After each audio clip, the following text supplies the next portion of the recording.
governo dos Estados Unidos, através do Trump, anuncia que deixará de fornecer armas para a Ucrânia. Nós temos que o principal aliado do território ucraniano no contexto de toda essa guerra, que são os Estados Unidos, de certa maneira, abandonam a Ucrânia conforme nós estamos observando. Na foto nós vemos aqui, inclusive, o encontro, que foi bastante difícil para a Ucrânia, entre Donald Trump e Zelensky nos últimos dias. E desde então, as relações dos dois países não voltaram à normalidade, digamos. Os assuntos e temas que nós estamos abordando aqui são do dia 4 de março de 2025. Nós temos, então, uma série de assuntos, em especial na questão da diplomacia, que devem ser observados com muita atenção. E o que mais nos chama a atenção é justamente o fato dos Estados Unidos deixar de enviar armas para a Ucrânia. E não somente deixar de usar armas para a Ucrânia, porque existe já uma série de armamentos prometidos para a Ucrânia desde o governo Biden, que ao longo do tempo eles vão sendo, através de todo um sistema logístico, direcionados para a Polônia, e desde a Polônia entram no território da Ucrânia, por exemplo, através de trens, até porque o transporte entre a Ucrânia e o território polonês se dá em especial por trens, e inclusive é por este caminho que se entra no território ucraniano quando nós temos as pessoas viajando para a Ucrânia, por exemplo. Antes de avançar, vou pedir a você que divulgue o conteúdo e, claro, se nosso conteúdo ajuda você a compreender as questões da geopolítica, curta. E também comente aqui abaixo o que você acha desta nova atitude dos Estados Unidos de deixar de fornecer armas para a Ucrânia. Vejam só, então nós temos este que é o principal tema aí do dia 4 de março de 2025, tá certo? Agora, ao mesmo tempo, nós temos também outros temas importantes, como é o caso da Europa lançar ali o chamado ReArm, tá certo? O ReArm nada mais é do que um plano de desenvolvimento de questões militares, de investimento na logística e também do desenvolvimento de armas e rearmamento da Europa, que a União Europeia lança através das palavras de Ursula von der Leyen, que nós já iremos tentar compreender daqui a pouco. Antes eu vou dizer a você, para compreendermos a questão da geopolítica, nós sempre abordamos aqui.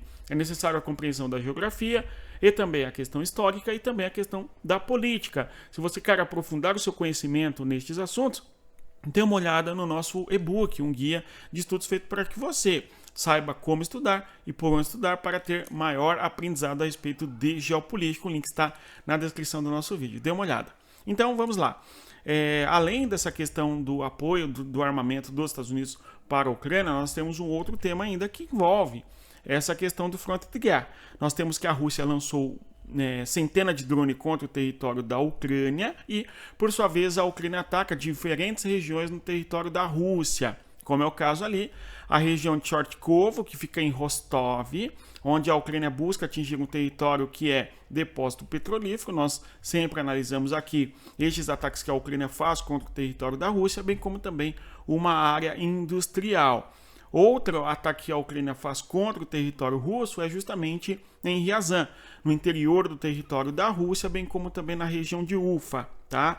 E por fim, uma fábrica de pólvora na região de Perm. Perm fica a muitos quilômetros de distância da região de fronteira entre Rússia e Ucrânia. Quando olhamos aqui no mapa, nós vemos as regiões de ataques da Ucrânia contra o território da Rússia. Vejamos aqui justamente o seguinte: nós temos aí a Ucrânia lançando ataques contra a região aqui, que fica em Rostov, na zona fronteiriça, por exemplo, tá certo? Nesta região, a fim de atingir a localidade de Chortkovo, tá certo? Que é uma área industrial, e também atingir ali depósito de petróleo em Rostov, que este aí é o famoso Oblast de Rostov, que de tempos em tempos a Ucrânia tem atacado no contexto da guerra.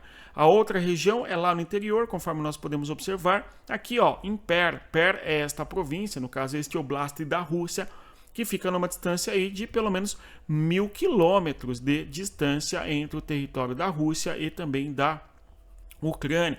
Então a Ucrânia novamente atingindo em profundidade o território da Rússia, atacando ali um depósito, no caso, aliás, né, uma fábrica de munições, conforme nós observamos aqui, uma fábrica de pólvoras na região de Perm, que nós vemos aí no nosso slide. Outra coisa também, os ataques contra a região de Ryazan, que fica mais para o interior, tá certo? Aqui em Ryazan, que eu vou destacar aqui fazendo uma seta, tá? E a região também de Ufa, que é outra seta, mostrando que a Ucrânia ataca o território da Rússia em profundidade a fim de atingir infraestrutura crítica, sobretudo a infraestrutura de guerra, tá? Então, ataques bastante consideráveis que a Ucrânia faz contra o território russo, a fim de atingir, conforme nós estamos aqui observando, infraestrutura crítica da Rússia, tal. Agora, isso se dá num contexto em que os Estados Unidos vão deixar de fornecer armamentos para a Ucrânia. Ainda sobre os ataques que a Rússia agora fez contra a Ucrânia, lá no dia 4 de março de 2025, nós vemos aí que a Ucrânia abateu 65 drones lançados da Rússia contra o território da Ucrânia, tudo bem? E a Rússia ataca em toda a extensão do território da Ucrânia, conforme nós podemos constatar no mapa, quando nós observamos ali, justamente em todo o fronte de guerra, nós temos intensos ataques da Rússia contra o território da Ucrânia de maneira bastante intensa e significativa. E aí, a Rússia avança em pequenos vilarejos, conforme nós observamos aqui, com a sua artilharia fazendo ataques constantemente. Ao mesmo tempo, nós temos também a Ucrânia buscando resistir a essa tentativa russa de avançar no fronte de guerra, conforme observamos. E aqui nós temos a declaração do Ministério de Defesa e também do primeiro-ministro da Polônia, Donald Tusk, de que os armamentos eventualmente dos Estados Unidos que estão na Polônia, pelo fato de terem sido proibidos de serem enviados para a Ucrânia, tudo bem? Segundo as informações do governo, tudo certo da Polônia, esses armamentos estão proibidos, portanto, de entrar para o território ucraniano, tá certo? E por causa disso, portanto, o governo da Polônia já declarou que esse espaço de fornecimento de armas foi fechado, tá certo? No caso ali, o armamento que tem origem nos Estados Unidos, conforme a proibição aí do governo Donald Trump, tudo bem? Quais são os armamentos que os Estados Unidos, em boa medida, fornecem para a Ucrânia? Nós temos que são diversos armamentos que a OTAN como um todo fornece para a Ucrânia, conforme nós sabemos, tá certo? Desde armas portáteis, armas antiblindadas, antitanques, no caso, tá certo? E também o sistema de defesa antiaéreo e, claro, mísseis e caças e assim por diante. É um conjunto bastante considerável e diverso de armas que os Estados Unidos e os países da OTAN como um todo disponibilizam para a Ucrânia, tá? Nós temos aí o sistema HIMARS, o sistema Patriot, tá certo? Sistema de defesa antiaéreo, bem como também blindados, tudo bem? Dos Estados Unidos que vão para a Ucrânia, que, por sua vez, ao deixar de serem enviados, impactam não somente a questão da guerra na Ucrânia, que certamente isto é uma vitória para a Rússia, os interesses de Moscou no contexto da guerra, inquestionavelmente. Porém, nós temos também que o fato dos Estados Unidos deixar de mandar armas para a Ucrânia, tá certo? Também impacta de maneira bastante negativa na economia dos Estados Unidos e, claro, na questão da economia de guerra dos Estados Unidos, certamente que é dependente aí muito das guerras no mundo, digamos assim, né? Então, quando nós temos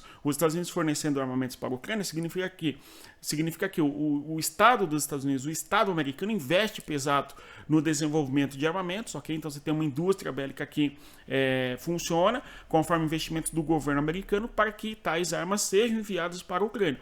Uma das consequências possíveis, além de toda a questão geopolítica, envolve mesmo a questão doméstica e econômica dos Estados Unidos, onde os industriais americanos e lobistas ligados à questão das armas podem fazer oposição ao Trump e tal, justamente nesse sentido, de que os Estados Unidos estão deixando de mandar armas para a Ucrânia, isso impacta a economia de guerra nos Estados Unidos, a economia bélica, a economia, tá certo, ligada à chamada indústria de defesa. Porque a ação do Trump, de certa maneira, fere os interesses da OTAN, fere os interesses da Ucrânia, é verdade, mas podem trazer consequências para os Estados Unidos, em especial para o próprio governo Trump, dentro do território americano. Vamos acompanhar se haverá, tá certo, algum desdobramento nesse sentido mais específico, tudo bem? Agora, um outro tema muito importante além desse, dos Estados Unidos deixar de fornecer armas para a Ucrânia, o outro tema que diz respeito à figura de Ursula von der Leyen, presidente da União Europeia, que lança aí o programa REARM, tá certo? O programa REARM da Europa, que é dividido em 5 fases, ou seja, a Europa buscando um mecanismo para rearmamento.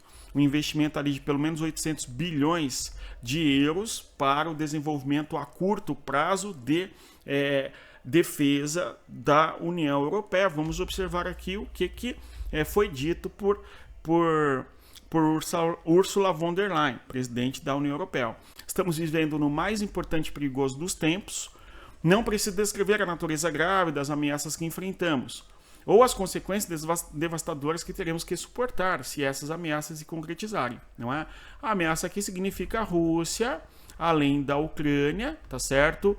Avançar para países da União Europeia, como é o caso da Polônia, ou mesmo para o caso dos países bálticos, tá? Enfim, porque a questão não é mais se a segurança da Europa está ameaçada de uma forma muito real, ou se a Europa deve assumir mais responsabilidade por sua própria segurança. Na verdade, há muito tempo sabemos as respostas para essas perguntas. A verdadeira questão diante de nós é se a Europa está preparada para agir tão decisivamente quanto a situação exige, e se a Europa está pronta e é capaz de agir com a velocidade e ambição necessárias. Nas várias reuniões das últimas semanas, mais recentemente há 2 dias em Londres, a resposta das capitais europeias foi tão retumbante quanto clara.